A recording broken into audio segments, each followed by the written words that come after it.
What's on, everyone? Jeremy here from the Quarter. I hope you're having an absolutely wonderful day. I'm coming at you live from Crowder Studios in his gigantic green screen room. I'd pull the curtain back, but then I have a feeling you all would do terrible things with my image on the green screen. But one of the things I talked about with him on the show this morning, by the way, and you should check it out, is we have an important update in terms of the Nashville Manifesto. Many people call it, colloquially known as the Tranifesto. Right now, there is a court case going on whether or not this document will be released. It could end today. We could get an answer today. We could get an answer tomorrow. But this is imminent. And I think there's some interesting angles that I want to talk about with you. If you're enjoying the videos, please do leave a like on them. By the way, I'll be back in studio tomorrow, so you'll get a better, looking and sounding version of my videos. I really appreciate everyone, all the new subscribers, all the new viewers, and hopefully I'll see you tonight. Obviously, I'll be live streaming at 5:30 Eastern with Melanie Mack. Now, let's start here with this article, perhaps the most bizarre part about it. So the Manifesto families of Nashville, the families of those who lost their lives that day, claim that they own the document in fight over release. Now, this is one of the most bizarre aspects of this case to me. I don't understand if something like this were to happen to my family member. I would want this out there. I would want everyone to know what a monster this person is. And there are several prevailing theories that we also discussed this morning that I thought I would share with you. But let me read what this says first. Can the estate of a terrible person assert a posthumous, why can't I ever say that word, copyright claim over the handwritten confession? A Nashville judge is expected to weigh in today as part of a public records lawsuit against the city and its police department seeking the release of Audrey Hale's manifesto in connection with everything that happened there. When Hale passed, got completely ventilated, her parents transferred her estate to the victims' families, meaning everything that she owned, which was probably nothing, to the victims' families. The families have intervened in the public records lawsuit against the city and are arguing that the estate includes the manifesto and therefore they own the copyright, which is insane. I've talked to people with better, more in-depth knowledge of this case, and here's the thing. This is what I'm told. There's this particular lawyer who is representing the families, except that lawyer actually doesn't represent all the families. And so this is the lawyer that says, well, I speak for all the families, when I guess I'm told he does not, and they don't want this thing released. It's weird that you wouldn't want it released. Why wouldn't you want it released? Well, there's probably a couple of prevailing theories. One, there's the two most surface level for me is the first being maybe there's some mention that these parents' kids were partaking in some sort of bad behavior, or perhaps somebody at the church or at the school had wronged Audrey or Aubrey, whatever their name is, maybe when they went to school there so many years before. So is the church trying to cover up? Maybe there's a part of the article that they're saying, hey, something happened to me. I don't want to generalize and say, oh, it's a church, so obviously something, happened. I don't know, but I'm just guessing. The third option, which I think is the most likely, is that the parents have been gotten to. What do I mean by that? Well, I mean, maybe there's something in the document about, I'm doing this for Joe Biden. I'm just speculating, right?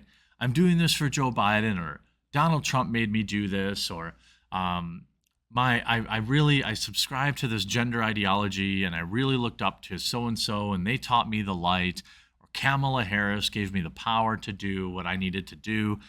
I'm just guessing, but these guesses seem wild. I don't know the answer, right? These guesses seem wild because they are wild. There's no scenario where this document shouldn't be released. Sure, if you have to redact like personal information about people's families and things of that nature, I understand that, especially given the age of those that were involved. But the fact that they're fighting so hard to stop its release is very, very bizarre to me. Now, one of the key takeaways, though, is that let's say they don't release it. I'm like 60-40 that they do release it, and then what they do release is heavily redacted.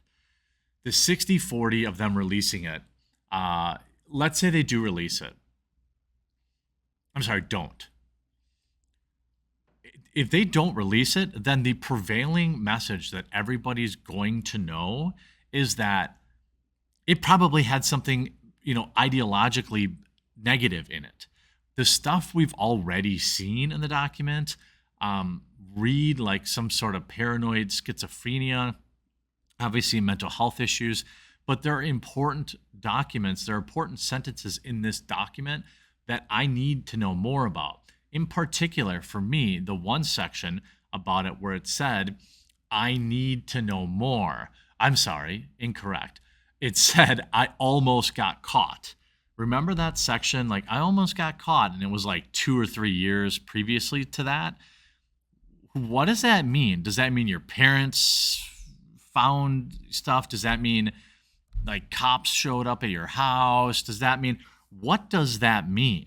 Because are there co-conspirators? Are there, issues with, all sorts of other stuff? I don't know. I want to know, though.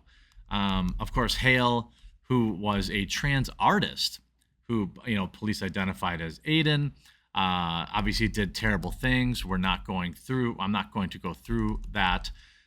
They obviously sent a text message that said, so basically that post I made here about you is about ending myself. I'm planning that today. This is not a joke. You'll probably hear about me after I do what I do. Now, one of the interesting things that you saw come out of this is in the aftermath, immediately after the event, okay? Immediately after the event, we saw the police chief come out and say something along the lines of, yes, we are aware, we believe that there is some political motive, that there's some sort of political reasoning on why they did this. Not political, a motive. He didn't say political. Some sort of motive behind this. Okay, what was that motive, right? What was that motive? And he said this on the day of the event. Within hours of the event, they had seen all these notebooks, they had read them. They clearly knew why this individual did what they did. And then poof, that goes away. Fast forward a few months, Steven Crowder's team releases sections of it, and he released, I believe, was already brutal enough. But what's interesting is the mayor of that city was far more concerned with who leaked the data, leaked the documents, as opposed to the crime itself. He had threatened to sue Steven Crowder over it, which at this point, from what I understand, he has not followed through. It appears to be a running joke on the show that he still hasn't filed his lawsuit because, of course, they haven't done anything illegal. Now, add to that there have been several FOIA requests. These are Freedom of Information Act requests to see the document that have essentially gone unheeded. Authorities said they would be made public a year later. Both city police and the FBI continue to deny public records requests, claiming that the document is exempt from release because if it were made public, it could harm a potential investigation. Here's the thing. There is no investigation going on. There's no investigation going on. So it's like they keep throwing things against the wall to see what will stick. They keep trying to guess at what might have caused this, who is responsible, what's going on. They keep trying to say, oh, well, we can't release it because there's an investigation going on. Oh, I remember one of the early reactions they said was, we can't release it because it's basically a step-by-step guide on how to do this terrible thing. Now, even if the judge sides with the plaintiffs, an appeal is likely and the documents won't be made public anytime soon. Quote, every day the public is being denied the right of access, Pierce said. Multiple lawsuits have asked the courts to force the government to release the document, arguing that Hale was the only suspect and there is nothing to be investigated. Quote, obviously there's no pending investigation. Pierce told Fox Digital, it's been 13 months. They've always said that only one person was involved and they passed away at the scene. In a separate federal lawsuit brought by the parent company of a local newspaper, a judge ordered that the FBI to file the manifesto under a seal so the court could review it while deciding whether or not feds have a legal argument to validate the shroud of secrecy. It's expected to reveal obviously more about their motive and rage. Several pages have come out from the document back in November. However, lawsuits are seeking the full extent of the writings, and they should come out. They absolutely should. They should come out. It's already been a year and a half since these children had their lives cut short. 13 months, over a year. And we still don't have what is going on with this cover-up. Just here's what final thought about it. Everybody is suggesting, hey, what's going on here? Why is so-and-so, why are you covering it up? What's in there? What are you afraid of? And all they would have to do to quell all of the quote-unquote tinfoil hat theories is simply release the document. Release the document and disprove us, or as far as I'm concerned, you are confirming what everybody already thinks. There's some more information in there about leftist ideology. There's more information in there about, whatever it is that they don't want you to see, because I don't know what else to think. Let me know what you think in the comment section down below. Do you think they're ever going to release it? If you haven't yet, please do leave a like on this video. And if you haven't yet, subscribe or follow down below. And we'll talk to you again real soon.